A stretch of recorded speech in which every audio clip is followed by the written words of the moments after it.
हम लोग श्रीमद् भगवद गीता के 12वें अध्याय के 11वें श्लोक को देख रहे हैं। तो अभी तक तो देखिए भक्ति योग का वर्णन हुआ है। अब कोई कहे कि भाई हम भक्ति भी नहीं कर सकते, कृष्ण के लिए कर्म भी नहीं कर सकते, समाज वाले क्या कहेंगे। एक एक उदाहरण से समझाऊंगा, फिर आपको श्लोक समझ में आ जाएगा। परम पूज्य वृंदावन चंद्र महाराज समझा रहे थे कि कुछ नेता लोग थे और वो गए बरसाना, और बरसाना में सब लोग बैठ गए। अब उनको जो है जमीन पे बैठने बड़ी शर्म आ रही थी कि भाई हम तो नेता कहे जाते हैं, जमीन पे कैसे बैठेंगे। ब्रज धाम की धूल, इतना कहा उनको भाव हो रहा था कि ब्रज धाम की धूल हमारे शरीर पे लगेगी, हमारे कुर्ते पे लगेगी तो हम पवित्र हो जाएंगे, हमारा कुर्ता पवित्र हो जाएगा। तो उनको बड़ा संकोच हो रहा था। या कभी कहा ऐसा हो सकता है कि व्यक्ति अपने परिवार के कारण भगवान का भजन ना कर सके। एक भक्त का स्मरण हो रहा है जो भगवान के लिए डोनेशन इसलिए नहीं देना चाहते थे, नहीं दे पा रहे थे कि पत्नी बुरा मान जाएगी। तो अब वहाँ कृष्ण के लिए कर्म नहीं हो पाएगा ना। तो ऐसा भी हो सकता है कि अपने कुल की मर्यादा का पालन करने के कारण व्यक्ति भजन ना कर पाए, तो ऐसे में वह क्या करेगा। तो आप देख सकते हैं भगवान के पास टैरिफ प्लान होता है ना, सबके लिए है। स्लैब्स होते हैं सबके लिए, सब लोग ले। जैसे आप देखेंगे ना, जियो के अलग अलग ऑफर आ रहे हैं, 350 का, 400 का, 500 का। तो भगवान इसी प्रकार से कह रहे कुछ तो करो यार कुछ तो करो। ऐसे जीवन खोटल मत जान दो। खोटल मीन्स बिना धार का, बिना किसी काम का। ये शुड बी समथिंग, शुड कुछ तो करना चाहिए। तो कह रहे हैं अगर तुम भगवान मेरे लिए कर्म भी नहीं कर सकते हो तो कर्म फल का त्याग करो और मन को संयमित करो। उसको डिटेल में समझेंगे, मेरे पीछे बोलिए पहले। अथेतदप्यशक्तोऽसि कर्तुं मद्योगमाश्रितः। अथेतदप्यशक्तोऽसि कर्तुं मद्योगमाश्रितः। सर्वकर्मफलत्यागं ततः कुरु यतात्मवान्। सर्वकर्मफलत्यागं ततः कुरु यतात्मवान्। अथेतदप्यशक्तोऽसि कर्तुं मद्योगमाश्रितः। अथेतदप्यशक्तोऽसि कर्तुं मद्योगमाश्रितः। सर्वकर्मफलत्यागं ततः कुरु यतात्मवान्। सर्वकर्मफलत्यागं ततः कुरु यतात्मवान्। अथेतदप्यशक्तोऽसि कर्तुं मद्योगमाश्रितः। अथेतदप्यशक्तोऽसि कर्तुं मद्योगमाश्रितः। सर्वकर्मफलत्यागं ततः कुरु यतात्मवान्। सर्वकर्मफलत्यागं ततः कुरु यतात्मवान्। बोलिए। अथेतदप्यशक्तोऽसि कर्तुं मद्योगमाश्रितः। अथेतदप्यशक्तोऽसि कर्तुं मद्योगमाश्रितः। सर्वकर्मफलत्यागं ततः कुरु यतात्मवान्। सर्वकर्मफलत्यागं ततः कुरु यतात्मवान्। किंतु यदि तुम मेरे इस भावनामृत में कर्म करने में असमर्थ हो। किस भावनामृत में? कि यह है भगवान के लिए, ये भगवान का मंदिर है, मैं इसका पोछा लगाऊंगा मैं। अरे भैया, वो पेपर में आ जाएगा कि इन्हें वहां जाकर के मंदिर में पोछा लगाया। या कोई कहे कि अरे इतने कुलीन परिवार से हैं, आप वहां नाच रहे थे, शर्म नहीं आ रहा आपको? इस्कॉन वालों के संग नाचते हो, आपका दिमाग खराब कर दिया है। पब्लिक में नाच रहे थे आप। इस तरह से कोई नाच ना सके भगवान के सामने, ऐसे कोई सेवा ना कर सके। तो तुम अपने कर्म के समस्त फलों को त्याग कर कर्म करने का तथा आत्मस्थित होने का प्रयत्न करो। इसको डिटेल में जब टीका पढ़ेंगे तो समझ आएगा क्या मतलब है। अथ यदि एतत् अपि, इसे भी का मतलब क्या हुआ? इसे भी का लिंक पिछले श्लोक से है कि तुम अगर यह भी नहीं कर सकते, क्या नहीं कर सकते? मेरे लिए कर्म भी नहीं कर सकते। मन लगाने की तो बात भूल जाइए, कर्म भी नहीं कर सकते। इसे भी कर्तुम अशक्तः, करने में अक्षम हो, नहीं कर सकते, करते ना पारी अगर नहीं कर सकते आप। तथा तो मद योगम, जो जोड़कर क्या हो जाएगा? मद्योगम। क्लियर? मेरे योग, मुझ में समस्त कर्मों के अर्पण रूप योग का आश्रित यानी आश्रय कर, यतात्मवान संयत चित्त से यानी मन को संयमित करते हुए, सर्व कर्म फल त्यागम कुरु, समस्त कर्मों के फल का त्याग करो। अब इसका मतलब क्या है? व्यक्ति ये समझे कि वह शरीर नहीं आत्मा है, और जो उसके कर्म के दृष्ट और अदृष्ट फल हैं उनको त्याग दे। ऐसा क्या मतलब है? मान लीजिए कोई यज्ञ कर रहा है, तो उसका दृष्ट फल यह हो सकता है कि इसकी वजह से कुछ संपन्नता इस जीवन में आ रही है, और अदृष्ट का मतलब स्वर्ग आदि की प्राप्ति है।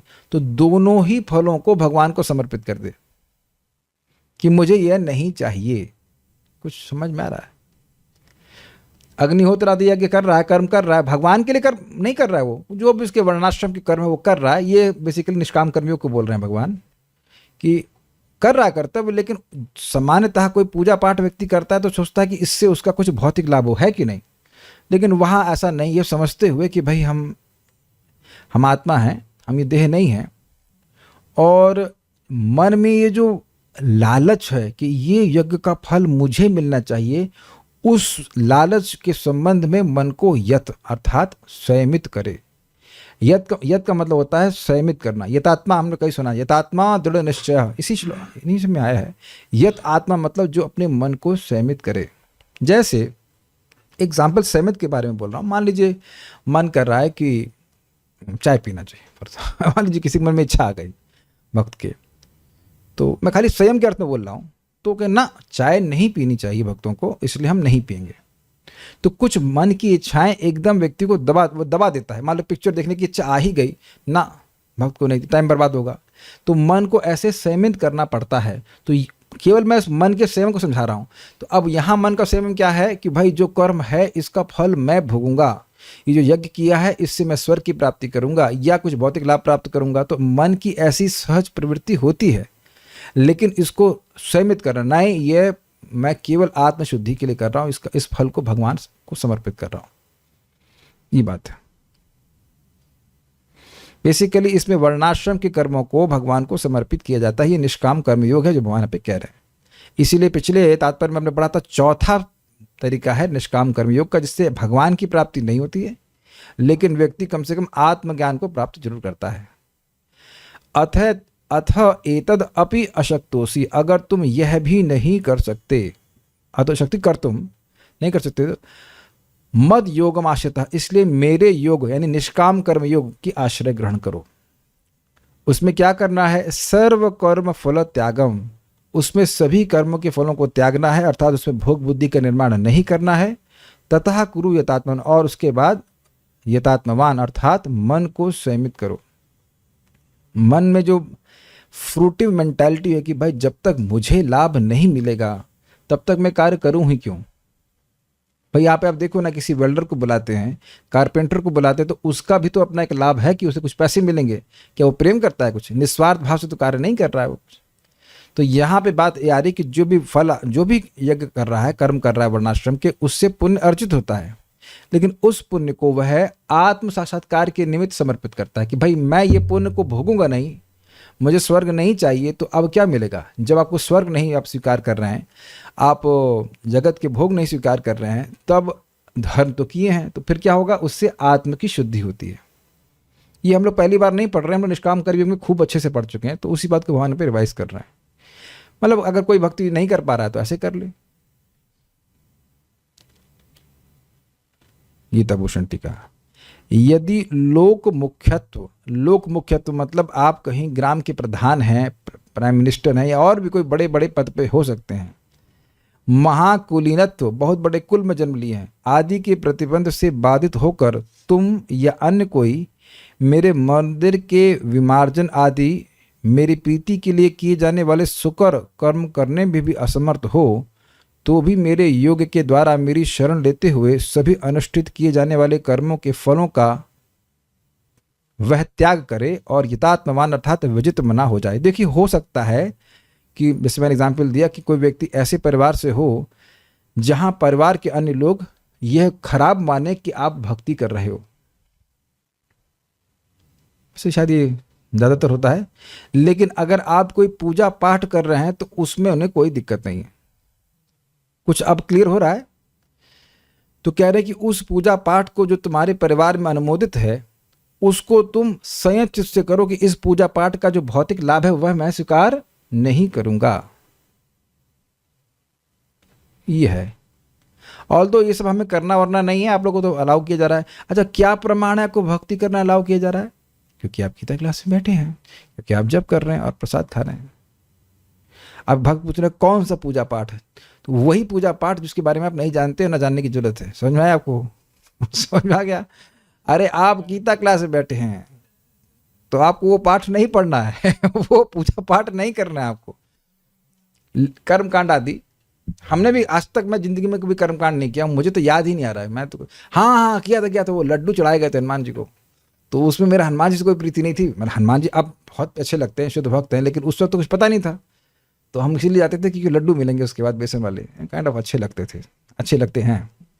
तो इसलिए इसे कहते हैं कर्मकांड। तो लड्डू त्याग दीजिए समझ में आ गया।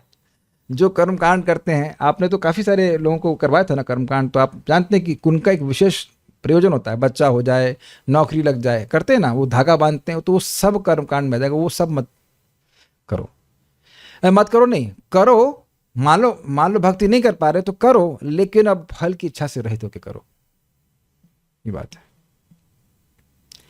फलाभिसंधि से एक और एग्जाम्पल था, हमने सुना था भाई, जैसे शुरुआत में भगवद्गीता में सुना था कि अर्जुन एक क्षत्रिय हैं, तो युद्ध करना उनका कर्म है। अब अगर वह युद्ध में मरते हैं तो क्या जाएंगे, क्या होगा, स्वर्ग जाएंगे।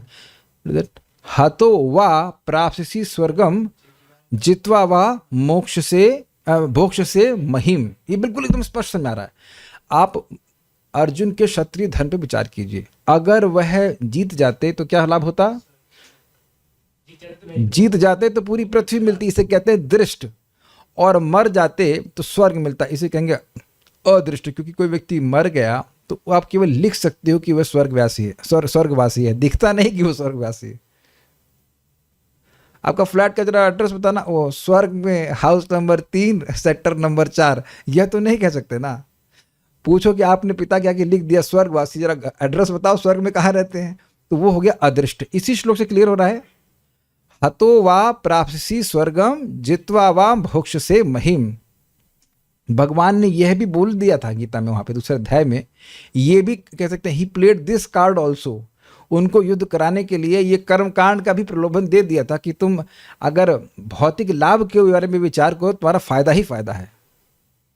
ऑल्दो ऐसा विचार बहुत अच्छा नहीं माना गया है, लेकिन यहाँ भगवान समझा रहे हैं कि जो वर्णाश्रम के कर्तव्य हैं उससे निश्चित रूप से स्वर्ग आदि की प्राप्ति होती है, और इस जगत में व्यक्ति उन्नति प्राप्त करता है, लेकिन दोनों को ही त्यागते हुए। तो समझ गए ये दृष्ट और अदृष्ट का मतलब, जो भविष्य में होने वाले हैं वो अदृष्ट, और जो यहाँ होने वाले हैं वो दृष्ट, दोनों ही को त्याग करते यथात्मवान, आत्मवान बनो, मन को जीतो, मन की भोग की प्रवृत्तियों से दूर रहो।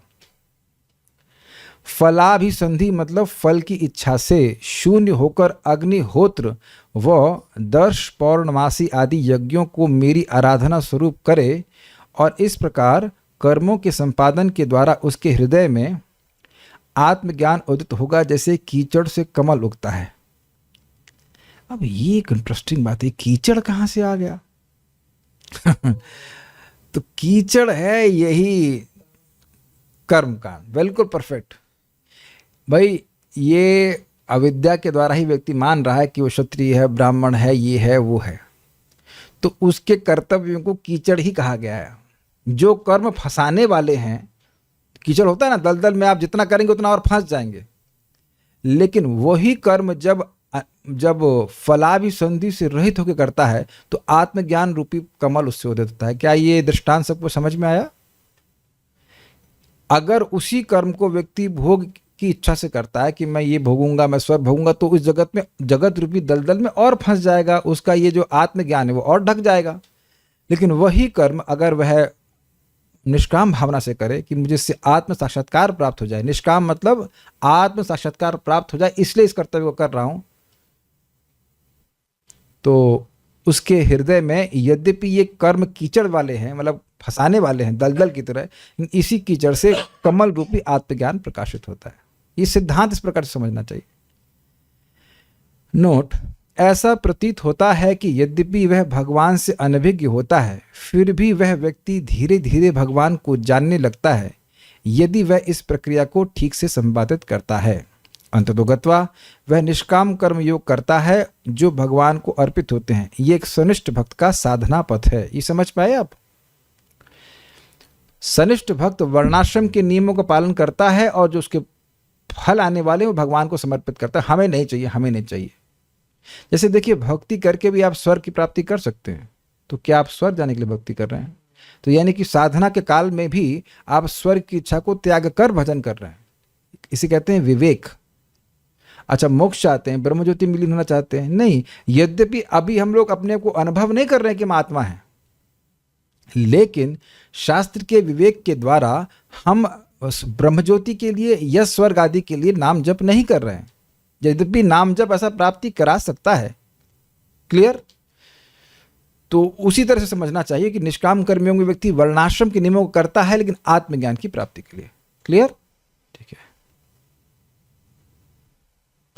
अगर आपको याद हो श्लोक 2.39, एषा ते विहिता सांख्ये बुद्धिर्योगे त्विमां शृणु बुद्ध्या युक्तो या पार्थ कर्मबंधम प्रहास्यसि। भगवान ने वहां पे कहा कि मैंने तुम्हें आत्मज्ञान दिया लेकिन अशुद्ध अंतःकरण के कारण तुम अपने को आत्मा के रूप में अनुभव नहीं कर पा रहे हो, तो अब मैं तुमको बुद्धि योग दे रहा हूं, अर्थात निष्काम कर्मयोग के बारे में बता रहा हूं, जिसके द्वारा तुम भगवान की कृपा को प्राप्त करोगे। निष्काम भावना से अपने वर्णाश्रम कर्म को करते हुए और फल भगवान को समर्पित करते हुए तुम्हें आत्मज्ञान प्राप्त हो जाएगा। भगवत ज्ञान नहीं, आत्मज्ञान प्राप्त हो जाएगा। ठीक है। व्यक्ति अपनी और परमात्मा की सेवक और सेव्य की स्थिति की अनुभूति करने लगता है और साथ ही भगवान की सर्वोत्तम स्थिति का भी अनुभव करने लगता है। क्रमशः पराभक्ति प्रकट होने लगती है। ये बड़ी इंटरेस्टिंग बात है। देखिए, जीव का भगवान से सहज संबंध है और वो किस लिए ढका हुआ है, कैसे ढका हुआ है? अविद्या के द्वारा। तो आप समझ रहे हैं कि जो पूरी तरह से वो ना भी जाने कि भगवान कौन है, क्या है, लेकिन ये भगवान को समर्पित है, भगवान को समर्पित है, ऐसा करके मुझे से नहीं चाहिए, तो बड़ा जादुई प्रोसेस है कि इसके द्वारा वह धीरे धीरे समझने लग जाएगा कि वह सेवक है और भगवान स्वामी है।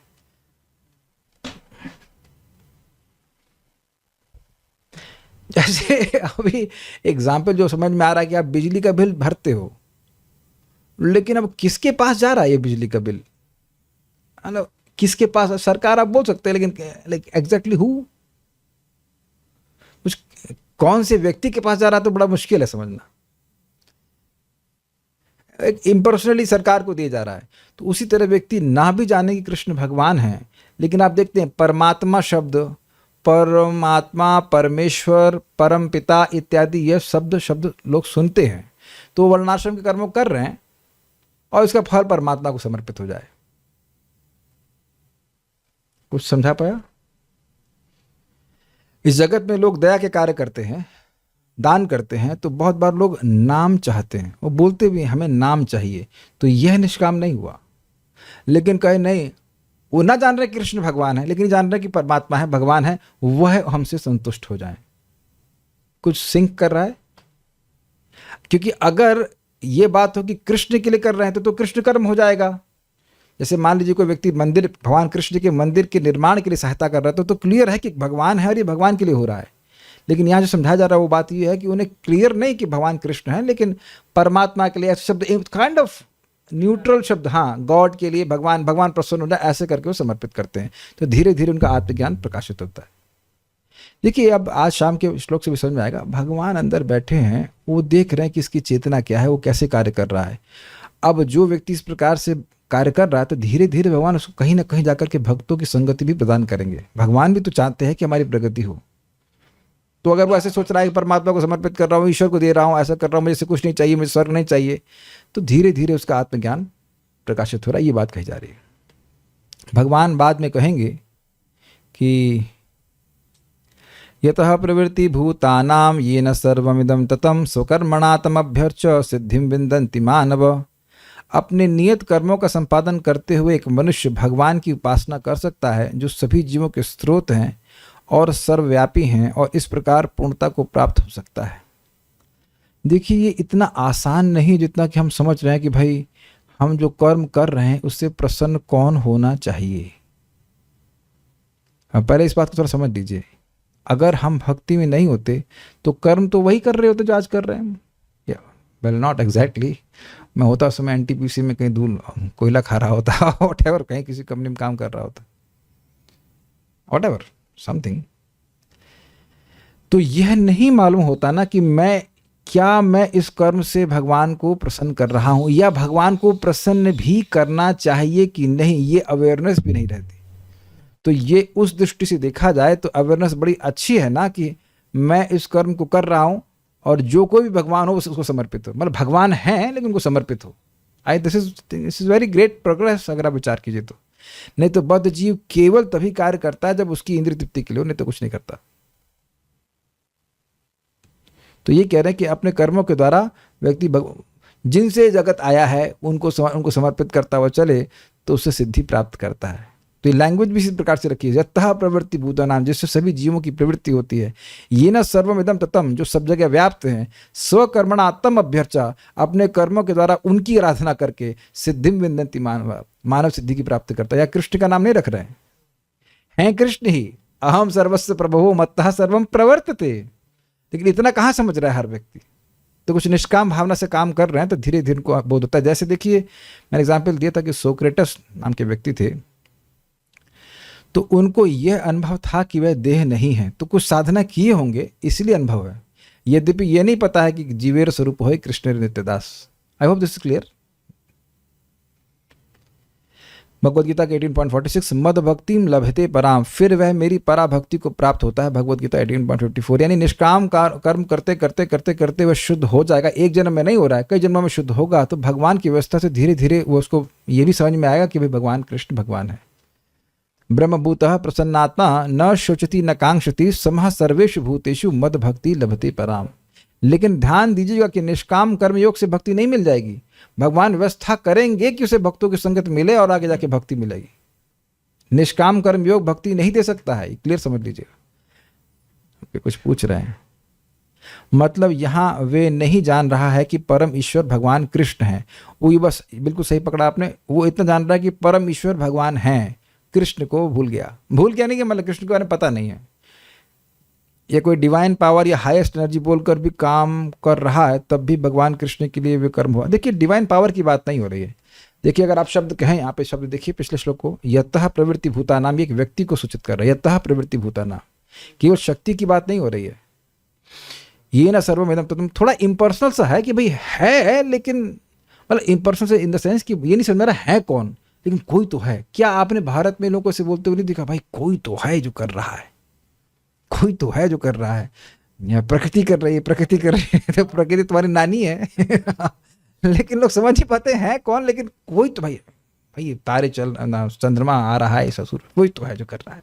ऐसा बड़ा ज्ञानी घूमते हैं ब्रह्म ज्ञानी।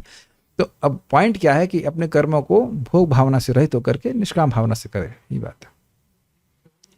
माइक पे पूछेंगे तो अच्छा रहेगा, माइक दीजिए। इसमें जो हम समझ पा रहे हैं भक्ति योग जो है, मतलब वो है कि भगवान को जानता है, यस, और जो कर्मों को जो है भगवान को समर्पित कर रहा है। किसमें? भक्ति योग में। भक्ति योग में तो कर्म भगवान के लिए ही किए जा रहे हैं। और निष्काम में उसको पता नहीं है कि किसको मैं समर्पित कर रहा हूँ।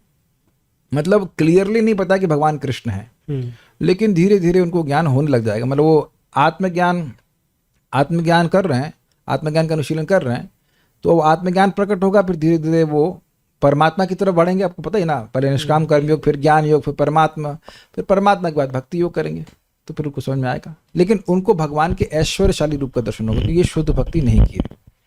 ठीक है, ये देखिए समझ लीजिए, ऐसा नहीं कि आपको करना है सब। और जो डिवाइन पावर करते हैं उनका क्या, तो डिवाइन पावर से पूछे हमसे क्यों पूछ रहे हैं? हमसे क्यों पूछ रहे? डिवाइन पावर से पूछो हम तो पावरफुल का लेक्चर सुन रहे हैं ना, हम तो डिवाइन पावरफुल का लेक्चर सुन रहे हैं ना, हम पावर का लेक्चर तो ना सुन रहे हैं। It's not a lecture on power, it's a lecture on powerful कि नहीं? ओके, जो देवताओं को दे रहा है वो कर्म योग कर रहा है। ना ना ना ना ना, देवताओं को देने वाला कर्म कांड कर रहा है। क्या श्लोक था वो? और देवताओं को देने वाला निष्काम तो हो ही नहीं सकता है। कामस्तैस्तैर हृत ज्ञानः प्रपद्यन्ते अन्य देवता। तो देवताओं को देने वाला तो कर्म कांड कर रहा है। तात्पर्य, या देवता कांड कह सकते हैं, उपासना कांड, लेकिन भगवान की निष्काम कर्मयोग नहीं कर रहा। हो सकता है कि कोई व्यक्ति सामाजिक, पारिवारिक या धार्मिक कारणों से या किसी अन्य अवरोधों के कारण कृष्ण भावनामृत के कार्यकलापों के प्रति सहानुभूति तक दिखा पाने में अक्षम हो। मतलब एकदम बैन है कि अब, हाँ, जैसे क्या था, एक वक्त बता रहे थे कि महाराज बता रहे थे इस पे कि एक व्यक्ति मंदिर में आता था और फिर नहीं आ रहा था। फिर वो पूछे महाराज क्यों नहीं आ रहे हो? कि हमारी पत्नी कसम खिलवा दी है कि नहीं जाएंगे, इस सेंटर में नहीं जाना है। तो जो दूसरा सेंटर खुल गया तो महाराज बोले यहाँ के लिए तो कसम नहीं दिलवाई है ना, कहते हैं यहाँ तो नहीं दिलवाई, तो ठीक है यहाँ आ जाओ। तो कभी कभी इस प्रकार की कसमें चली जाती हैं कि हम आत्महत्या कर लेंगे अगर आप मंदिर गए। और I don't know, I don't have much experience, but कुछ लोग से होता होगा। किसी दिन हुआ है यहाँ पे ऐसा? हाँ, सब लोग तो स्ट्रांग हैं, कोई दिक्कत नहीं है। ओह अच्छा, एक ये रेज हैंड कर रहे हैं। अरे आप झूठ बोल रहे हैं, आप तो आते ही हैं क्लास में, आपको कौन रोक रहा है? आपको रोक सकता है? आप लक्ष्मी भाई हैं, कोई नहीं रोक सकता आपको। यदि वह अपने को प्रत्यक्ष रूप से इन कार्यकलापों के प्रति जोड़ ले तो हो सकता है कि पारिवारिक सदस्य विरोध करें या अन्य कठिनाइयां उठ खड़ी हों। जिस व्यक्ति के साथ ऐसी समस्याएं लगी हों उसे यह सलाह दी जाती है कि वह अपने कार्यकलापों के संचित फल को किसी शुभ कार्य में लगा दे। ऐसी विधियां वैदिक नियमों में वर्णित हैं। ऐसे अनेक यज्ञों तथा पुण्य कार्यों अथवा विशेष कार्यों के वर्णन हुए हैं जिनमें अपने पिछले कार्यों के फलों को प्रयुक्त किया जा सकता है। धन है, कुछ प्रभाव है, उसको उपयोग उसमें कर सकते हैं। जैसे बताया गया था 10 पौर्णमासी यज्ञ, इससे मनुष्य धीरे धीरे ज्ञान के स्तर तक उठता है। ऐसा भी पाया गया है कि कृष्ण भावनामृत के कार्यकलापों में रुचि न रहने पर भी जब मनुष्य किसी अस्पताल या किसी सामाजिक संस्था को दान देता है तो वह अपनी कार्यकलापों की गाढ़ी कमाई का परित्याग करता है। जैसे मुझे कोई व्यक्ति बता रहे थे कि कोई 2 लोग शादी किए तो कुल मिला मतलब एक फ्लैट में ही शादी हो गई। अब 10-15 लोग आए होंगे, उनके लिए भोजन हो गया, और फिर एक व्यक्ति आया, उनको पति और पत्नी ने 25-25 लाख का चेक काट के दे दिया। आप कहते हैं वेरी गुड, मैंने गुड इन सेंस, काफ़ी कुछ अच्छा एग्जाम्पल है। अब वो इस्कॉन को या कृष्ण भावना में के लिए नहीं गया, लेकिन उनकी श्रद्धा उस चैरिटेबल ऑर्गेनाइजेशन के प्रति थी, और उस 25-25 लाख की तो नॉर्मल नाच की शादी के लिए बेसिक मिनिमम, अच्छा ठीक है। तो 25-25 लाख रुपए प्राय लोग मतलब शादी में खर्च करते हैं, वहाँ तो एक दिन का तमाशा, तो अब उसमें खर्च करते हैं, और वह हो गया अपने भोग के लिए उस पैसे का उपयोग करना। उनने क्या किया, अब 10-15 लोगों को बुलाया, अब इडली सांभर खिला दिया, वटेवर जो भी खिला दिया, और उसके बाद 25-25 लाख धर्मार्थ दे दिए। तो ये भी उनके आत्म साक्षात्कार में कहीं आगे एक पूंजी के रूप में। देखिए ऐसा नहीं होता है कि अब ये किया तो तुरंत ही वो सब आत्मज्ञानी हो गए, बट अपने कर्म फल का जो पैसा था उसका उपयोग उनने दूसरों के लाभ के लिए किया, ये बात बोल रहे हैं। यहाँ पर इसकी भी संस्तुति की गई है क्योंकि अपने कार्यकलाप के फल के परित्याग के अभ्यास से मनुष्य क्रमशः अपने मन को स्वच्छ बनाता है, उसका मन पवित्र होता है, और उस विमल मन स्थिति में वह कृष्ण भावनामृत को समझने में समर्थ होता है। कृष्ण भावनामृत किसी अन्य अनुभव पर आश्रित नहीं होता क्योंकि कृष्ण भावनामृत स्वयं मन को विमल बनाने वाला है। किंतु यदि कृष्ण भावनामृत को स्वीकार करने में किसी प्रकार का अवरोध है तो मनुष्य को चाहिए कि अपने कर्म फल का परित्याग करने का प्रयत्न करे। कुछ समझ में आ रहा है बात? देखिए, हृदय शुद्ध नहीं होगा तो भक्ति तो नहीं समझ में आएगी। तो अब अगर कोई व्यक्ति, तो इसलिए ये समझना चाहिए कि ऐसा नहीं कि पहले हमें अस्पताल के लिए पैसे देने होंगे फिर हरे कृष्णा करेंगे। आप में से कोई व्यक्ति ऐसे करके हरे कृष्णा करने नहीं आया है, सीधे हरे कृष्ण मार्ग के बारे में बताया गया, आपने स्वीकार कर लिए। तो हरे कृष्ण भगवान का प्रसाद, भगवान की भक्ति अपने आप ही हृदय को पवित्र करने के लिए आवश्यक पर्याप्त है। इसलिए यह नहीं कहना चाहिए कि मैं कोई पुण्य कर्म करूंगा और उसके बाद भक्ति में आऊंगा, पहले तो क्लियर समझ लीजिए। लेकिन अगर कोई व्यक्ति भक्ति नहीं कर सकता, किसी भी कारण से कोई बंधन है, तो उसके लिए अच्छा है कि वह भोगी न बने, अपने फलों कर्म फल का उपयोग किसी सदकार के लिए करे, ये कहा जा रहा है। आपने देखा होगा बहुत से लोग अन्न क्षेत्र चलाते हैं, तो अन्य क्षेत्र से बहुत प्रसिद्ध नहीं होना चाहते हैं, एक सेवा करना चाहते हैं। आपका वो अपना घर के भी एक संस्था है, तो उनके संस्थापक के बारे में हमको प्रभु जी बता रहे थे। वो माता जी और प्रभु जी 2 लोग हैं ना शायद। तो माता जी बता रही थी वो कई बार पीटी हैं उन्हीं लोगों से जिनके वो मतलब सेवा करती हैं। वो रास्ते में चलते फिरते पागल होते हैं, उसको ढा लेते हैं, उसको एक परिवार का जैसा माहौल देते, खाने पीने के देते, जब ठीक हो जाता है तो अपने घर भेज देते हैं। ऐसे हो ना सिस्टम। तो वो बता नहीं थी कि पागलों को ला रहे हैं तो क्या करेंगे, पागल आपको सत्कार तो करेंगे नहीं, साहब हम पागल थे, आपने हमारा उपकार किया। तो अब वो बता रहे थे कि सर पकड़ के दीवार में मार देते हैं पाव। ऐसा हम गलत तो नहीं कह रहे हैं, कर देते हैं, हाँ, तो ऐसा कर रहे हैं। तो अब वो अगर उनका नाम भी होगा तो किसके बीच में होगा? पागलों के बीच में होगा। भाई हम तो उनका बहुत अप्रिशिएट करते हैं कि इतना सहनशीलता बहुत बड़ी बात है। किसी का अपना कोई संबंध ना हो, अपने घर में कोई व्यक्ति पागल हो जाए तो उसको व्यक्ति बाहर पागल खाने भेजता है, इज इट नॉट? पागल खाने भेज देता है। और जिससे कोई संबंध ना हो उसको बिल्कुल काइंड ऑफ रोड से पिकअप करना, ठीक करना तो बहुत बड़ी बात है। ऑल तो भक्ति नहीं है, लेकिन उससे कुछ उनको कुछ की ना भगवान का बहुत बड़ा आशीर्वाद तो मिलेगा, इसमें कोई संदेह नहीं है। आगे जाके भगवान के भक्त भी बन सकते हैं, ये भी हो सकता है। लेकिन ध्यान दीजिएगा, उस कार्य से भक्त नहीं बन गए हैं। भक्ति के लिए आप कोई ये नहीं कर सकते कि ये पुण्य कार्य में किया है तो इसलिए भक्ति बन गए ना। भगवान धीरे धीरे उनको समझ में आता है कि भाई जीवन का उद्देश्य यही केवल करना नहीं है, वो हृदय शुद्ध होने से समझ में आती बात, ये बात है। ऐसी दशा में समाज सेवा, समुदाय सेवा, राष्ट्र सेवा, देश के लिए उत्सर्ग मतलब बलिदान आदि कार्य स्वीकार किए जा सकते हैं, जिससे एक दिन मनुष्य भगवान की शुद्ध भक्ति को प्राप्त हो सके। ये जिससे का मतलब बिल्कुल समझ लेना चाहिए। देश के लिए सेवा कर रहे हैं तो आप भगवान के भक्त नहीं बन जाओगे, लेकिन निष्कामता सीख रहे हैं, उससे कम हृदय शुद्ध हो रहा है।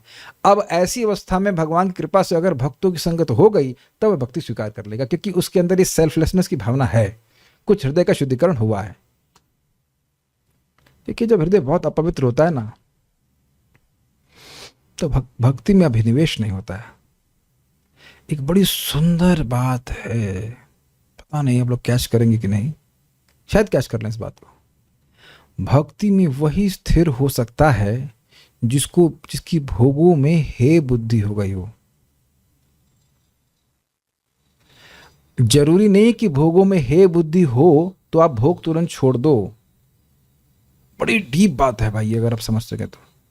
ऐसा नहीं है कि अगर भोगों को, वह किसी प्रकार का भोग, आहार, निद्रा, भय, मैथुन, जो कुछ भी है, उसको वह हे मान रहा है तो वह छोड़ ही देगा, ऐसा नहीं है। लेकिन हे जरूर माने। हे का मतलब होता है निकृष्ट है, क्या है, समझ रहे ना। अब अगर मान लीजिए इस समय किसी को पिक्चर देखना ही अच्छा लग रहा है, तो अब वो गीता क्लास में तो आने से रहा। किसी को पैसा कमाने में ही बड़ी बुद्धि लग रही कि पैसा कमाना है, तो उसके लिए अब गीता क्लास की कोई प्राथमिकता नहीं होगी, ना ही जप होगी। आई होप इस बात को कैच कर पा रहे हैं और बैलेंस कर पा रहे हैं। हम सभी लोग भक्ति कर पा रहे हैं क्योंकि हम सभी लोगों के हृदय में इतना हृदय का शुद्धिकरण हो गया है that we are not happy with simple material life. भौतिकतावादी जीवन से सुखी नहीं है। क्या इस बात पर सब लोग सहमत हैं?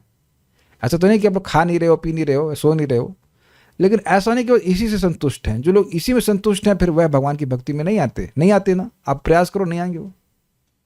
तो कुछ हृदय में एक काइंड ऑफ पिन चुभनी चाहिए कि भाई संतुष्ट नहीं है इस खाने पीने से। I hope this is very very clear. There has to be some search. हृदय में कुछ इच्छा होनी चाहिए, क्या इससे भी कुछ ऊपर कुछ है? बहुत इंपॉर्टेंट है। तो वह तभी होगा जब व्यक्ति का हृदय शुद्ध होगा।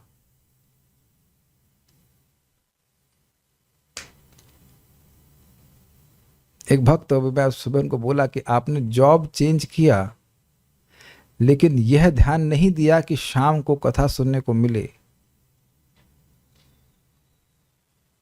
जब जॉब चेंज कर रहे हो, मान लो कोई कहे कि इधर थप्पड़ मारे, नहीं इधर रुक जाओ जरा, उधर से थप्पड़ मारो। तो जब जॉब चेंज किए तो कम से कम ये देखना चाहिए ना कि भाई हमको अगला जो जॉब मिल रहा है उससे भजन का मौका मिल रहा है कि नहीं मिल रहा है।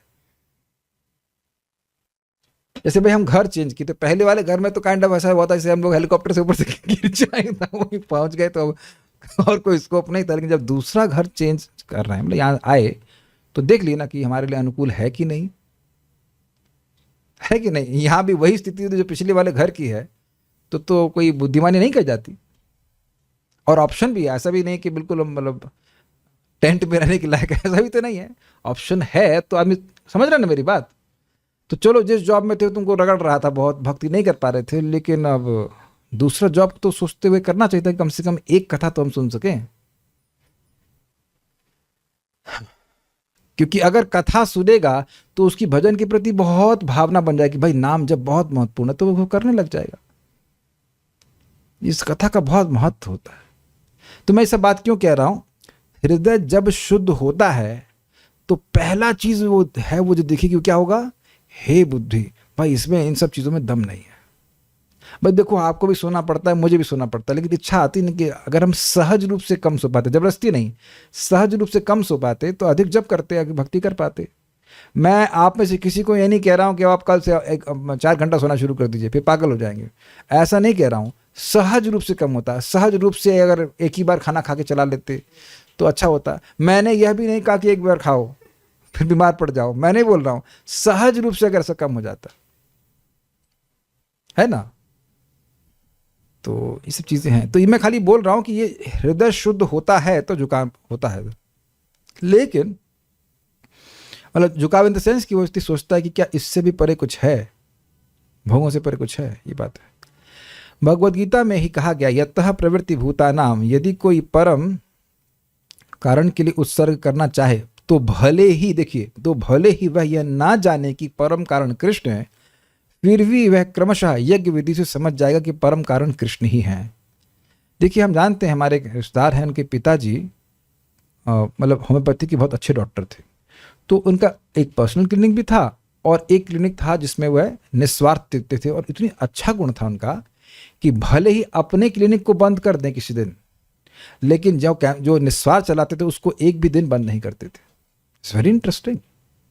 अपना ले रहे हैं तो उससे तो पैसा आएगा, तो वो उस पैसे का उपयोग वो इधर करते थे, मतलब जो भी परिवार के लिए तो करते ही थे, लेकिन जो निस्वार्थ कार्य कर रहे थे उसमें वो कभी मिस नहीं करते थे, जबकि वो दूर भी था, almost like let's say 15 kilometres और ज़्यादा बल्कि। तो अब हो क्या रहा है कि वो जो निस्वार्थता की भावना है, इसको बहुत मतलब उसके द्वारा भगवान का आशीर्वाद मिलता है, धीरे धीरे करके व्यक्ति से शुद्ध होने लगता है। ये बात समझाई जा रही है। और अब अपने आप भगवान को समझेगा का मतलब है कि वो उसे ऑब्वियसली भगवान के भक्तों की संगत प्राप्त होगी, वो स्वीकार करेगा। ऐसे एकदम से आइडिया नहीं आ जाएगा कृष्ण भगवान है, but he will get association and then he will be able to accept. Okay, कुछ प्रश्न और भी करें। फिर ये श्लोक क्यों बोलते हैं कि पुण्यर बिना न श्रवण इच्छा। ओहो, संस्कृत बोलने लगे, तो अब तो संस्कृत प्रश्न आ रहा है। ओहो, कि ऐसा क्यों कहते हैं कि पुण्यर बिना न श्रवण इच्छा उत्पत्ति। देखिए, अब इसको थोड़ा समझ लेना चाहिए। 3 प्रकार के पुण्य हैं। एक पुण्य है कर्मोन्मुखी, जो आपको कर्मकांड की ओर प्रवृत्त करता है। एक है ज्ञानोन्मुखी, जो ज्ञान मार्ग की ओर प्रवृत्त करता है, निर्विशेष ब्रह्म की उपासना के लिए करता है। और दूसरा है भक्तोन्मुखी। भक्तोन्मुखी कर्म का मतलब है कि जाने अनजाने ऐसे कर्म हो रहे हैं जिससे भक्ति में आने वाली बाधा निवृत्त हो रही है। जाने अनजाने इस कौन की खिचड़ी खा ली इसने, या कहीं कीर्तन सुन लिया, या गलती से कथा सुन ली, समथिंग, और जानबूझ के नहीं कर रहा है, लेकिन कथा की इच्छा से वो कथा नहीं सुना है। कभी कभी कथा ब्रॉडकास्ट कर दी जाती है, ऊपर आवाज आती तो वो कान में चली गई, या धाम में आ गया। धाम में भक्ति प्राप्त करने के लिए नहीं आया। कभी कभी लोग ऐसे घूमने के लिए आ जाते हैं। हाँ, घूमने के लिए भी आ जाते हैं। चलो भाई, दिल्ली से बहुत से लोग ऐसा नहीं कि भक्ति प्राप्त करने के लिए यहाँ पे आ रहे हैं, कोई बाकी बहरे की लस्सी पीने भी आते हैं। मतलब नॉट से कैटेगोरिकली मैं ये नहीं कह रहा कि कोई भक्ति प्राप्त करने के लिए नहीं आता है, लेकिन बहुत से लोग ऐसे घूमने के लिए आते हैं। अब वो दिखता ही है, वो दिखता ही घूमने के लिए आए हैं, तब भी तो वह धाम में आए हैं तो कुछ लाभ होगा ही ना। तो आगे जा कर के वो पुण्य उस तरह का बनेगा कि वह भक्ति में आ जाएगा, श्रवण की इच्छा आ जाएगी। ये है। और क्या कहते हैं, प्रकृतिर गुण सम्मूढ़ा सज्जन्ते गुण कर्मसु तान कृतस्न विदो मंदान अकृतस्न विन विचालित। भगवद गीता 12.11 भगवान जो कह रहे हैं, और भगवद गीता 3.29 में ऐसे लोगों को मंदान कहा गया है था जो अपने आत्म साक्षात्कार को छोड़कर सामाजिक कार्य में लगे रहते हैं। एंड प्रभुपाद जी भी इस प्रकार के परोपकार को वास्तविक परोपकार नहीं कहते हैं, ठीक है, क्योंकि आत्मा को न जानने के कारण ये लोग केवल शरीर के लिए दया दिखाते हैं। इन दोनों बातों में समता कैसे बिठाएं।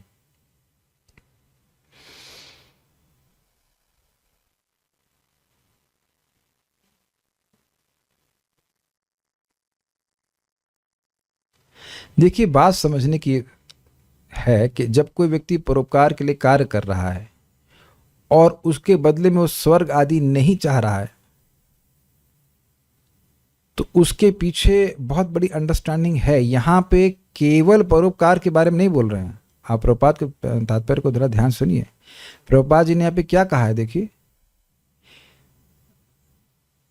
वह कार्य करते हैं लेकिन उसके बाद क्या लिखा हुआ है, किसी कारण के लिए उत्सर्ग करना चाहे तो भले ही वह यह ना जाने कि परम कारण कृष्ण है, फिर भी वह क्रमशः यज्ञ विधि से समझ जाएगा कि परम कारण कृष्ण ही है। वह कर्मकांड नहीं कर रहा है, वह निष्काम कर्म योग कर रहा है।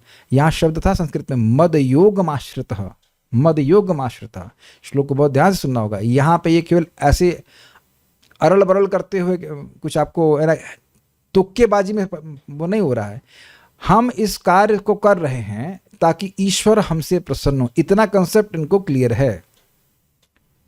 वो आत्मा के लिए नहीं कर रहे हैं। आत्मा के लिए कार्य करने का मतलब हो गया भक्ति के लिए कार्य करना, उन लोगों को भगवान की भक्ति के बारे में बताना।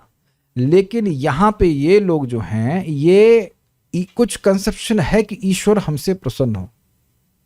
जैसे मैंने डॉक्टर साहब का एग्जाम्पल दिया, तो उनके मन में कुछ तो भावना थी कि ऐसा मैं निस्वार्थ भाव से कार्य करूंगा तो भगवान मुझसे प्रसन्न होंगे। क्या, पहले ये बता दीजिए कि क्या ऐसे लोग आपको नहीं दिखते भारत में? बहुत लोग हैं ऐसे जिनको नहीं पता है कि ईश्वर परमपिता परमात्मा कौन है, लेकिन ऊपर वाला हमसे प्रसन्न हो जाए। और उन्हें स्वर्ग भी नहीं चाहिए, मोस्टली तो लोगों को स्वर्ग पता भी नहीं है, और ना मोक्ष चाहिए, कुछ भी नहीं, कुछ उनको नहीं पता। बस उनको पता है भगवान का आशीर्वाद हम पर हो। तो वह एक जन्म में नहीं होगा ऐसा कि तुरंत मालूम चल जाएगा, लेकिन धीरे धीरे धीरे करके उनकी अविद्या का नाश होगा। ये बात बोल रहे हैं। जो इस बात को यहाँ फोकस किया जा रहा है वो यह है कि मन में ये जो भोग की प्रवृत्ति है कि ये लड्डू मेरे लिए है, उसका त्याग करे। ऑब्वियसली एक लड्डू तो खाना ही पड़ेगा आपको अपने लिए, लेकिन सारे लड्डू मेरे लिए नहीं है, ये सारा धन मेरे लिए नहीं है, इस धन का उपयोग दूसरों के लिए करना चाहिए। तो इससे कुछ मन में शांति आएगी। इसको भगवान अगले श्लोक में बताएंगे, त्यागः शांतिर अपैशुनम।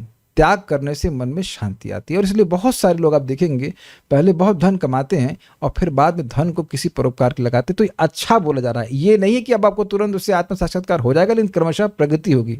देखिए पॉइंट समझिए, पॉइंट ये है कि मनुष्य जीवन अगर केवल इंद्रिय तृप्ति में लगा दिए तो वो पूरा वेस्ट है। तो वह पूरा वेस्ट नहीं होना चाहिए। कम थोड़ा वेस्ट होगा, लेकिन पूरा वेस्ट नहीं होना चाहिए। कुछ तो प्रगति करो, अरे कुछ तो करो, ये अर्थ। ठीक है, हम नाम लेकर किसी की महिमा नहीं बोलना चाहते। कोई भक्त किसी व्यक्ति का नाम ले रहे हैं, do not to glorify them. सारार्थ वर्षणी श्री भगवान कहते हैं, यदि तुम इसे करने में असमर्थ हो, अर्थात भगवान के लिए कर्म करने में समर्थ हो, तो मेरे योग का आश्रय कर सभी कर्मों को मुझे अर्पित करता हुआ समस्त कर्म फलों का त्याग करो, जैसा कि प्रथम 6 अध्याय में कहा गया, अर्थात निष्काम कर्मयोग को।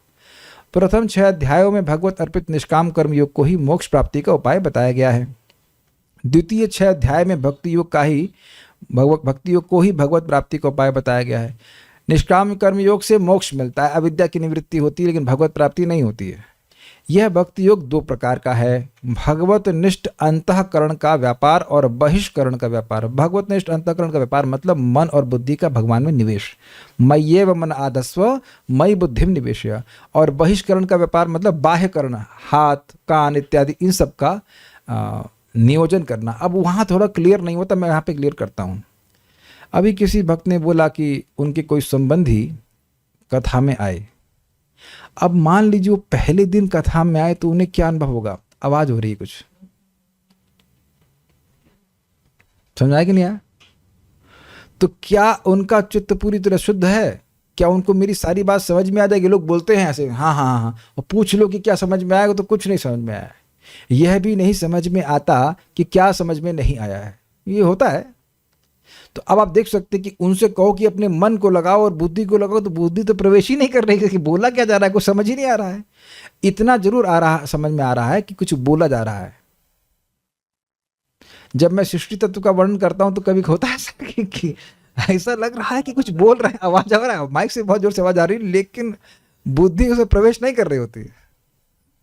और सब लोग समझ में आ रहा है, हाँ जूम पे, हाँ बढ़ाओ, आगे बढ़ाओ, फास्ट फॉरवर्ड, जल्दी जल्दी इस वीडियो को 4x की स्पीड से देखेंगे, जल्दी जल्दी खत्म करो।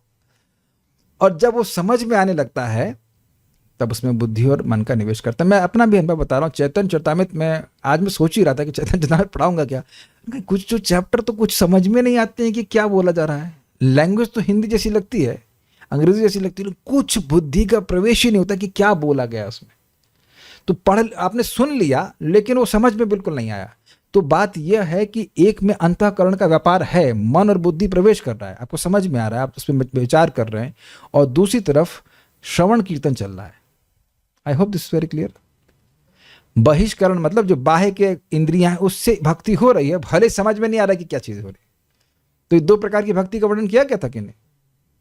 अच्छा, पुनः इनमें भी प्रथम भी 3 प्रकार का है। प्रथम मतलब अंतःकरण का व्यापार 3 प्रकार का है। स्मरणात्मक, अब बैठे हैं भगवान की लीला का स्मरण कर रहे हैं, भगवान के तत्व का स्मरण कर रहे हैं, आपने कुछ पढ़ा है उसको स्मरण कर रहे हैं। मननात्मक, बड़ा अच्छा है। मननात्मक मतलब जो बोला गया है इसका अर्थ क्या है। जैसे अभी एक भक्त ने प्रश्न किया तो ये मनन करके प्रश्न किया, अच्छा कठिन प्रश्न था और वह मनन करके किया गया। दिस इज़ वेरी एडवांस, मैं तो तारीफ नहीं कर रहा हूँ, लेकिन this is advance stage, is actually advance stage कि आप गीता पढ़ रहे हैं, अच्छा यहाँ तो यह कह रहे हैं, वहाँ तो वह कह रहे हैं, यहाँ तो ये हो रहा है। केवल दोष नहीं देख रहे हैं, मनन करना, बार बार मन उस पर काइंड ऑफ मंडराता रहता है कि ऐसा क्यों कहा गया, इसका क्या अर्थ है, ऐसे करके। This is not easy but it is very good.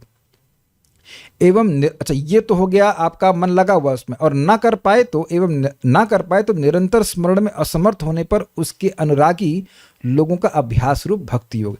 ये था भगवान ने बताया था अभ्यास, व्हाट इज दैट, अगर मन को नहीं लगा सकते हो तो अभ्यास योग करो। तो ये दो थे, ये मन के ही, मन और बुद्धि के निवेश स्वरूप थे। ये तीनों ही मंद बुद्धि वालों के लिए दुर्गम है। कौन से तीनों? स्मरणात्मक, मननात्मक और अभ्यास योग। क्या बोल गया मैं? हाँ, ये तीनों ही मंद बुद्धि वालों के लिए दुर्गम हैं, किंतु निरपराध सुबुद्धि परायण व्यक्तियों के लिए सुगम ही हैं। मतलब ये अंतःकरण वाली भक्ति। किंतु दूसरे प्रकार का भक्ति योग अर्थात श्रवण कीर्तनात्मक व्यापार सभी के लिए सुगम उपाय है। मतलब मंद बुद्धि वालों के लिए भी, अब किसी को क्लास ना भी समझ में आ रही, बैठा है सुन रहा है, तो अब ये तो आप नहीं कह सकते क्लास नहीं सुन रहा है, श्रवण चल रहा है कि नहीं। और हरे कृष्णा कृष्णा कृष्णा हरे हरे, हरे राम राम राम हरे हरे। तो भगवान का नाम तो अब कोई भी बोल सकता है ना, उसके लिए कौन सा MA PhD की जरूरत है? कोई जरूरत नहीं है, ये बहुत मनन करने की जरूरत है। कौन सा अजामिल नारायण नारायण बोलते हुए बड़ा मनन कर रहा था, नारायण अपनी माँ की गोद से मेरी गोद में आओ, तो निरीक्षमाणम तल लीला, अपने बच्चे की लीला देख रहा था, नारायण की लीला नहीं। तो लेकिन आप इसको हल्के मत लीजिए, श्रवण कीर्तन इतना बढ़िया है, क्या बढ़िया बोल रहा है, समझ रहे हैं? मंद बुद्धि वाले भी कर सकते हैं, ऐसे समझना होगा। व्यापार सभी के लिए सुगम उपाय है। कुछ ग्रहण किए, ये मत सोचिएगा कि मंद बुद्धि वाले हैं तो जो श्रेष्ठ बुद्धि वाले हैं वो नहीं करेंगे इसको। श्रवण कीर्तन मंद बुद्धि वालों का भी उद्धार करने वाला है, ये कहा जा रहा है। ये नहीं कहा जा रहा है कि जो बहुत बुद्धि वाले हैं वो श्रवण कीर्तन नहीं करेंगे। I hope it's clear. मतलब इसको इस तरह से कहा जाता है कि भगवान विष्णु का जो स्मरण है वह निश्चित रूप से पाप को नाश करने वाला है, परंतु बहु आयासे न साध्यते, बड़े प्रयास से सिद्ध होता है कि चित्त दूषित है, लेकिन ओष्ठ स्पंदन मात्रेणा, केवल होठों के स्पंदन वाइब्रेशन मात्र से ये पापों को नाश करने वाला है, इसलिए कीर्तन श्रेष्ठ है। हरे कृष्णा कृष्णा कृष्णा हरे हरे, हरे राम राम राम हरे हरे। कथा में एक समय अगर कोई नहीं सोता है वो तब है जब वक्ता बीच में हरे कृष्ण मंत्र बुलवाता है। गलत तो नहीं कह रहे हैं? कुछ लोग क्या हमने देखा है कथा में, कभी कभी लोग सोते सोते लोगों के मुंह से लार बहने लगती, लार उनकी धोती गिर रही होती है, इतने में वक्ता कहता है हरे कृष्णा कृष्णा कृष्णा हरे हरे, हरे राम राम राम क्या हो गया, हमको पकड़ तो नहीं, क्या हो गया एकदम से। तो ऐसे लोग भी नाम तो उच्चारण कर ही सकते हैं ना, धीरे धीरे करके सब पवित्र हो जाते हैं। ये तो बढ़िया, बलराम हॉल में बड़ा विनोद होता था ऐसे देख करके, हमको पक्का सुना है। कुछ लोग कराटे भी मारने लगते थे। इन दोनों प्रकार के उपायों में रत व्यक्तिगण अन्य सभी की अपेक्षा उत्कृष्ट है। दोनों समझ गए ना, बाह्यकरण लगे हैं, अंतःकरण लगे, दोनों ही लोग अन्यों की अपेक्षा उत्कृष्ट हैं। यह इस द्वितीय 6 अध्यायों में कहा जा रहा है। द्वितीय 6 मतलब 7 से लेकर के 12 तक। मतलब ये जो निष्काम कर्म योगी तो पीछे छूट गए, ज्ञान योगी भी पीछे छूट गए। जो बेवकूफ है लेकिन इतना नहीं कि हरे कृष्ण मंत्र भी याद ना कर सके, तो एकदम मूर्ख है लेकिन हरि नाम उच्चारण कर रहा है, तो वह अब निष्काम कर्म योगी ज्ञान योगी सबसे श्रेष्ठ है, ये भी कह रहा है। इन्हें करने में असमर्थ, इंद्रियों को भगवानिष्ठ करने में अश्रद्धावान तथा प्रथम 6 अध्यायों में उक्त अधिकारी भगवत अर्पित निष्काम कर्म कारीगण इनकी अपेक्षा निकृष्ट हैं। समझ में आया कुछ बात? कि जो सीधे भगवान का नाम नहीं बोल पा रहे हैं, भगवान को भोग नहीं लगा पा रहे हैं, तो अब वह निष्काम कर्म जो करें तो वह इन सब से यानी मंद बुद्धि वाले भक्ति के प्रैक्टिशनर से भी नीचे हैं। यह प्रथम 6 अध्याय में समझाया गया। काफी इंटरेस्टिंग है, ये वही बात इसको रिपीट की जा रही है कि जो जैसे कि वो मैंने एग्जाम्पल दिया था कि प्रकाशानंद सरस्वती 60,000 सन्यासियों के गुरु हैं, लेकिन मुख से कृष्ण शब्द नहीं निकलता। This is very interesting. और महाप्रभु उनसे बात भी नहीं करने, उनका देखने भी नहीं जाते हैं। Very interesting. तो हम लोग इतने तो मंदबुद्धि नहीं कि हरे कृष्ण मंत्र याद ना हो, तो अपने भाग्य की सराहना कीजिए इससे। जब मैं जूस बनाना चाहती हूं या फल काटती हूं तो मेरे दिमाग में तो होता है, दिमाग में जूस होता है, अच्छा नहीं, that I will drink this juice. हाँ अच्छा, इसका मतलब जूस दिमाग में होता है, सही यही बोल रहे थे, दिमाग में जूस होता है। And eat fruits for proper health. तो हेल्थ किस लिए चाहिए आपको? मिस यूनिवर्स बनने के लिए? ये बिल्कुल क्लियर समझाए थे अभी अनंत कृष्ण प्रभु कि देखिए शुद्ध भक्त भी स्वास्थ्य की कामना करते हैं ताकि भगवान की भक्ति ठीक से कर सकें, है ना। अगर आप जुकाम हो गया, बुखार हो गया तो कैसे भजन करेंगे? ध्यान रखते हो। भगवान को ऑफर करके हम कंज्यूम करते हैं, that is one thing, but that is not ordinary thing. But उसके पीछे तो यही रहता है ना कि मुझे मेरी अच्छी हेल्थ के लिए खाना है, तो ये कौन सा कर्म होगा? ये बहुत बुरा कर्म होगा, आज ही बंद कीजिए आप। बिल्कुल भगवान को जूस अर्पित नहीं कीजिए। अरे बेटा, मन में दिमाग में जूस है तो दिमाग में भगवान भी तो है कि नहीं है? ये तो याद रहता है ना। ये भी याद नहीं रहता कि फल कौन दिया, पापा ने दिया या परम पिता ने दिया। अगर नहीं समझ में आ रहा है तो सब्जी लेने जाइए तो समझ में आता है, अरे इतना सारे सब्जी तो पापा नहीं ला सकते हैं, ये तो परम पिता ही दे सकते हैं। ये प्रैक्टिकल दिखता है। मैं जितनी बार सब्जी खरीदने या कुछ ना ग्रॉसरी खरीदने जाता हूँ तब देखता हूँ ये बात आती ही मन में कि भगवान ने कितनी भोग की व्यवस्था करके रखी है, कितना खाएंगे हम, कितने केले, कितने आम, ये सब भगवान दे रहे हैं। यही तो श्लोक है अहम सर्वस्व प्रभवा का, सब कुछ देने वाले भगवान हैं। तो आपके मन में 2 चीज़ें हैं, एक जूस और एक भगवान। भगवान को नहीं भूले, बड़ी बात है ना। नहीं तो लोग क्या सोचते हैं, ले जूस और पी गए, खत्म। और प्रभुपाद जी वहां ये बताते हैं कि वह भी पीते समय को तुम स्मरण करो कि ये टेस्ट भगवान से आ रहा है, तो भी तुम्हें भगवान का स्मरण। अगर देखिए आप तो जूस पी रहे हैं, और अगर कोई अंगूर की बेटी भी पीता है, समझे समझते ना, प्रभुपाद की बात है। कोई वाइन पी रहा है और वह भी स्मरण करे कि भाई ये वाइन भी कृष्ण से आ रही, तो वहां से भी उसकी कृष्ण भाव अमृत शुरू हो रही है। कृपया इसको आप अप्लाई नहीं कीजिएगा, ये खाली एग्जाम्पल दिया जा रहा है प्रभुपाद के द्वारा। देखिए बात, अब चलिए मजाक की बात तो रुक जाते हैं। हम जिस स्तर पर हैं उसी स्तर पर आपको कार्य करना पड़ेगा कि उसी स्तर पे आप कार्य कर सकते हो। तो स्वाभाविक सी बात है कि जूस पी रहे हैं, फल खा रहे हैं, तो अपनी हेल्थ के बारे में आप सोचेंगे ही। मैं भी सोचता हूँ, सभी लोग सोचते ही हैं। लेकिन उस हेल्थ का प्रयोजन क्या है? एग्जैक्टली आज मैं यही सोच रहा था। हमने बहुत जम के योगा किया, ऑलमोस्ट लाइक 45 मिनट समथिंग, लेकिन उसका प्रयोजन क्या है? मैं देखा कि 2-3 दिन में ही उसका प्रभाव बहुत ज़्यादा आ रहा है मेरे जप के ऊपर, और very feel fresh and like that. तो वो जप अच्छा हो जा रहा है उससे, तो प्रयोजन तो जप अच्छा करना ही है ना। अगर स्वास्थ्य खराब होगा तो भक्त भजन कैसे करेगा? तो यही समझना होगा। एक है स्वरूप सिद्धा भक्ति और दूसरा है संग सिद्धा भक्ति। स्वरूप सिद्धा भक्ति क्या है? जैसे हम गीता पढ़ रहे हैं, जाप कर रहे हैं, भगवान को भोग लगा रहे हैं, सारी चीज स्वरूप सिद्धा है। कोई आपको देखेगा तो क्या करेगा? अरे तो पूजा कर रहे हैं, तो भक्ति कर रहे हैं, है कि नहीं? इसे कहते हैं जो स्वरूप से ही भक्ति है। लेकिन जो कार्य इसके लिए किए जाते हैं उनको संग सिद्धा भक्ति कहा जाता है। अब आप कहो, अगर मान लीजिए कोई मुझे योगा करते हुए देखे तो आप, अच्छा प्रभु जी योगा कर रहे हैं, मतलब भक्ति कर रहे हैं, तो आप ये नहीं कह सकते कि भक्ति कर रहे हैं। लेकिन भक्ति के लिए हो जाता है तो वह भी भक्ति हो जाता है। प्रभुपाद को ऐसे कहते हैं, taking part of your body, taking care of your body is also part of devotional service. Krishna book में ऐसे लिखते हैं, taking care of one's body is also a part of devotional service. Prabhupada ji 1.5 घंटा अपने शरीर को देते थे, मॉर्निंग वॉक पे जाते थे और बहुत सारे मसाज लेते थे, बहुत सारा ध्यान रखते थे ताकि शरीर ठीक से रह सके। अरे कम से कम दारू तो नहीं पी रहे ना। जूस पी रहे हैं और जूस भगवान को अर्पण करके पी रहे हैं, तो यही तो भगवान ने कहा ना, यद करोषि यद अश्नासी, are you not following Krishna's instructions. ये कम बात है, एक बद्ध जीव के लिए कम बात है कि वो भगवान की बात सुन लिया। आपको आसान लगता है ये बात? इसी बीमारी के कारण तो व्यक्ति बार बार जम लेता कि हमें बस सबकी बात माननी है, भगवान की बात नहीं माननी है।